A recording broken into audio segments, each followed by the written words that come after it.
કળિયુગને રહેવા માટેના કેટલાય સ્થાનો આપ્યા છે. એમાં 4 સ્થાન મુખ્ય છે.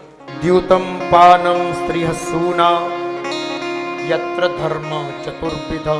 4 સ્થાન બોલો. દ્યુતમ, દ્યુતમ એટલે જ્યાં જુગાર રમાતો હોય ને અહીંયા કળિયુગ છે. આ કળિયુગ છે. કળિયુગમાં જુગાર વધે.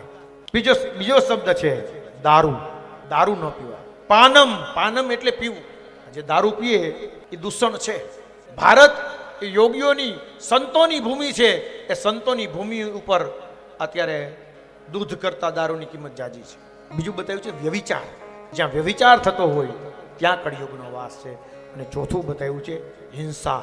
આ કતલખાના છે ને ત્યાં કળિયુગ છે. અને ભારત ઉપર છે ને આ કલંક છે. બીજું વૃદ્ધાશ્રમો એ ભારત ઉપર કલંક છે. માતૃદેવો ભવ પિતૃદેવો ભવ આપણે કેવા વાળા, અને એ મા બાપને ગર્ઢાશ્રમમાં મૂકવા જવાનું. તો ભાઈ માતૃદેવો ભવ બોલતો જ નહીં. તું તારે પિતૃદેવો ભવ બોલવાની જરૂર જ નથી જો તારા મા બાપને તું નો હાચવી શકતો હોય. 4 જગ્યાએ કળિયુગનો વાત. કળિયુગે કીધું કે મારો પરિવાર મોટો છે મહારાજ, એક સ્થાન મને ગમે એવું આપો. અને કળિયુગે માંગ્યું મહારાજ મને સોનામાં રહેવું છે. કળિયુગે માંગ્યું છો કે મારે સોનામાં રહેવું છે, તમે મને સોનામાં રહેવા દો. રાજાએ કીધું કાંઈ વાંધો નહીં, સોનામાં તું રહે.